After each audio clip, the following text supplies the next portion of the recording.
Hi, in this video I'm going to look at deflation, what it is and what it means for investors. So, quick definition, deflation is when prices fall, and perhaps more than just 1 month, they fall persistently for a period. And that sounds great in many ways. We all like falling prices, we all like a bargain, but it does have at least one damaging economic consequence. And so really, deflation is bad news, not good news. And the big problem with deflation is that the real value of debts grow. So let's say you owe £100,000 to the bank, and we then get deflation where prices are falling at 2% a year. The bank won't suddenly say, great, the value of your debt, we're going to cut it from 100 grand to 98 grand. No, your debt is still 100 grand. And of course, the real value, the inflation adjusted value of that debt is now rising. And that's bad news for you as an individual. It may mean that you spend less. It means you'll be less confident about life and about your finances. There's an increased chance of you going bust. And it's just as damaging for businesses. Businesses, if they owe debt, they may reduce investment, lay off staff, generally pull in their horns, or even go bust. So there's no doubt about it, deflation is bad news for people with debts, and that's the real negative consequence.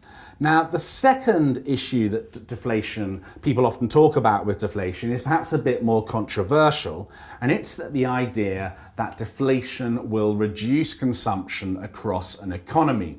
And so the rationale for that is, let's say you're about to buy a new car for £20,000. If you then discover that that new car will be available for £18,000 in 6 months' time, you might decide to wait 6 months and buy the new car when it's cheaper. That'll reduce consumption, and then prices will keep falling and you'll get a vicious circle of falling demand. That's the theory. I'm not 100% convinced, simply because we've had deflation in electronic goods really for the last 10 years. Things like TVs and computers, prices have been falling. But even though, if I wanted to buy a new computer now, and if the price was £500, even if I knew for sure that that price would be £450 in 6 months' time, I think actually I'll still buy the computer now because I need it now. So this second consequence of deflation is more controversial, may be true, may not be. I'm kind of sitting on the fence. But what I'm sure about is deflation overall is bad news nonetheless. And if you're not convinced, well, just look at Japan. Since the early 90s, Japan's been going through periods of low inflation, very low inflation, then into deflation, then very low inflation again, then into deflation. And over that period, we've had sluggish economic growth in Japan and very disappointing stock market performance. Now, we could have an argument about cause and effect here, about the chicken and the egg, which came first.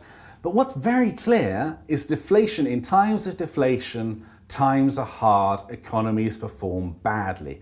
And when you see that kind of association, that kind of performance happening, I think it's best to avoid deflation. And when we go back to 2008 and the financial crisis, one of the reasons that policymakers were so worried at that point is they thought we could be heading into deflation if things carry on being so bad, and that could lead to a 20-year economic slump and economic malaise like we've seen in Japan. And so when the central bankers were so worried, their first policy weapon was to lower interest rates as low as they could go. That way, they stimulated the economy.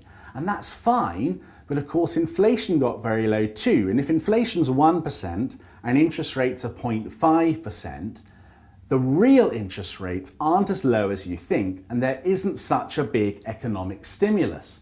And that's known as the liquidity trap, because if you can't cut interest rates any lower, below 0%, the impact of low interest rates is lower than you might expect. And that's why, because of the liquidity trap, we had QE, we had the money printing. And what policymakers were very aware of is that problem of the liquidity trap would get even worse if we got into deflation. Because imagine if interest rates are 0.5% and prices are falling at 2%, actually, in reality, interest rates are rather high, even if they don't look that way at first glance. So that's another sign of how damaging deflation can be. It can make life very difficult for policymakers, for governments, for central bankers, and that's why they try to avoid it. Now, in 2014, deflation's come back onto the agenda.